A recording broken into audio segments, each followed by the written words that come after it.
पाहत आहोत विश्वविनायक न्यूज, ग्रामीण जनतेचा बुलंद आवाज।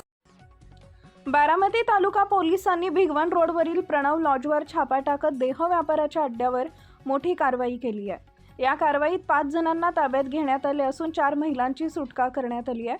6 आरोपींविरुद्ध गुन्हा दाखल करण्यात आला आहे। आरोपी महिलांना पैशाचं आमिष दाखवून त्यांच्याकडून देह व्यापार करून घेत असल्याचा आरोप करण्यात आलाय। पोलीस उपनिरीक्षक धनश्री भगत यांनी याबाबत बारामती तालुका पोलीस ठाण्यात फिर्याद दिली आहे। त्यानुसार आरोपी सोमनाथ महादेव खोमने राहणार सावळ तालुका बारामती, धीरज रामभाऊ जाधव राहणार जालना, सागर संजय सोडबुके राहणार बारामती, मेराजुल जाणीफ अली राहणार गोलपारा आसाम, अफजल मजिबर रहमान हुसेन राहणार बरपेटा आसाम आणि सद्दाम जुमरुद्दीन हुसेन राहणार बरपेटा आसाम यांच्या विरुद्ध गुन्हा दाखल करण्यात आला आहे। दिनांक 5 मार्च रोजी सायंकाळी भिगवण रोडवरील प्रणव लॉज इथं ही कारवाई करण्यात आली आहे। आरोपींनी परराज्यातील महिलांना पैशाचा आमिष दाखवून त्यांच्याकडून वेश्या व्यवसाय करून घेत त्यातून मिळणाऱ्या पैशांवर उपजीविका चालवत असल्याचं पोलीस तपासात उघड झालंय।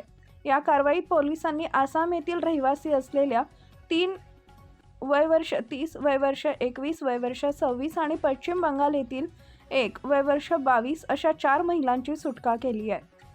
या प्रकरणी आरोपी विरुद्ध भारतीय न्याय संहिता कलम 143 तसेच स्त्रिया व मुली अनैतिक व्यापार प्रतिबंध अधिनियम 1956 अंतर्गत कलम 4 व 5 नुसार गुन्हा दाखल करण्यात आलाय।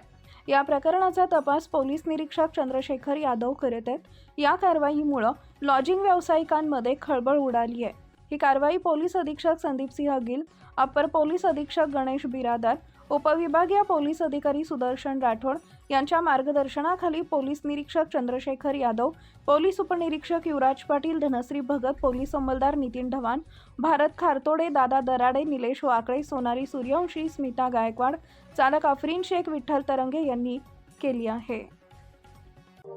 अशाच ताज्या बातम्या पाहण्यासाठी विश्वविनायक न्यूजला लाईक करा, सबस्क्राईब करा आणि बेल आयकॉन प्रेस करा।